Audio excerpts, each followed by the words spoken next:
The latest in a series of 24-hour strikes in Greece against the government's austerity plans has paralysed transport in Athens.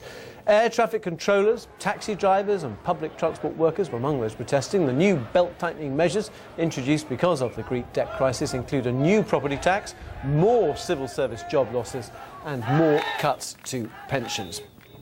Well, let's go to New York. We can speak to the Greek Foreign Minister, Stavros Lambrinidis, who joins us from the United Nations.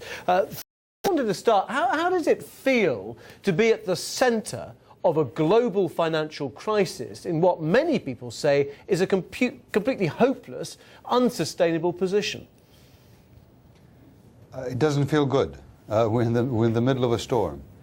It's a storm that we can only collectively get out of. Greece has to play its major role in this by applying very strict and very difficult fiscal consolidation and structural reform measures that have one main goal, which is to bring the country back into primary surpluses so that the debt of the country gets gradually reduced. But economically, this is what the government has been... But economically, sorry to interrupt, economically it doesn't make sense. I mean, this is only happening for very clear political reasons, isn't it? No. There's no other recipe if you have very high debts and deficits other than to make some major cuts and make some structural reforms the country needs irrespective of the debt and deficit.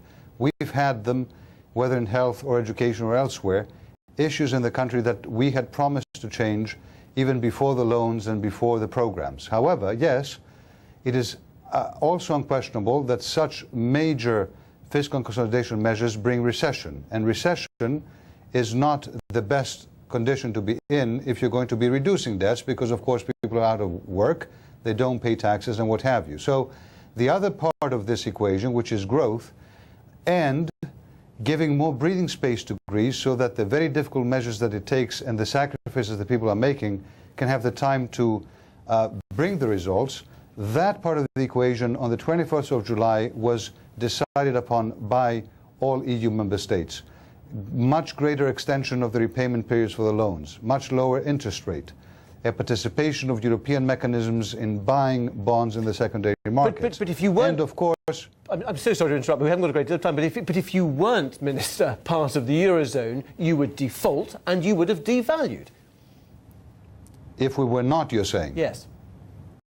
That is true, and this is exactly the argument about how important it is to be and to remain in the Eurozone.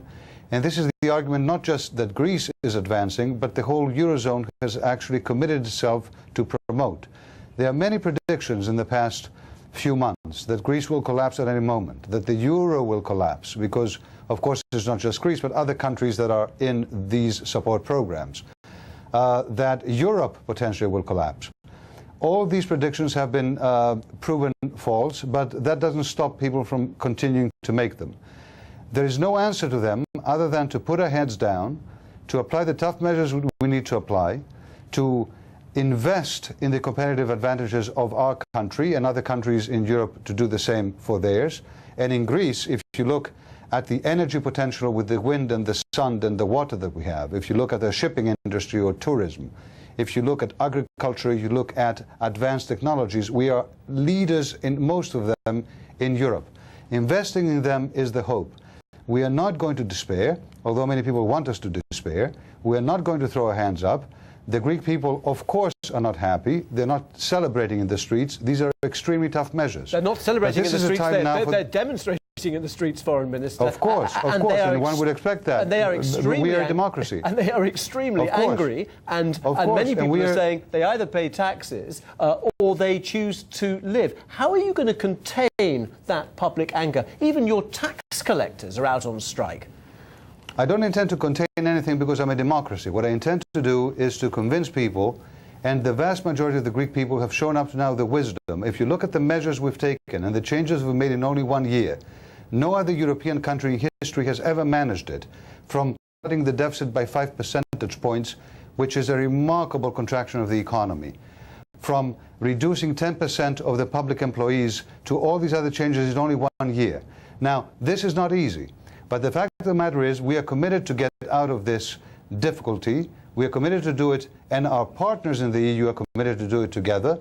Anyone who is assuming that Europe will get scared or will abandon this effort or will abandon the euro or will abandon, frankly, betting on the wrong horse. But we know this is not easy. I can assure you, however, that we are doing this with a tremendous amount of understanding of the pain that exists in the Greek people. And so my hope is, if you like, my appeal, my anger, of course. How far will you go? How far?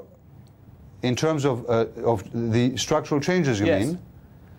Well, the goal, of course, is to be able to agree finally that our lenders believe, and that we believe are necessary, to apply immediately the decision of the 21st of July that give Greece and Europe the breathing space for this exercise, and then to be able, without recriminations, without pointing fingers, without all this discussion of fear that has been going around the past few weeks and months around Europe and the world about what's going to happen and the worst possible scenario, to sit down and make the changes necessary to change Greece, to change Europe to the better. This, I believe, is going to happen, and I hope, and this is, if you like, my big hope, that we can stop the rhetoric of punishment and move on to a rhetoric of solidarity in Europe and throughout the world. This is to the collective interest of everyone in the world that we get out of this stronger, and I commit, as far as my government and my country is concerned, that we will play our part, we will live up to our responsibilities, to our partners, and we will be successful.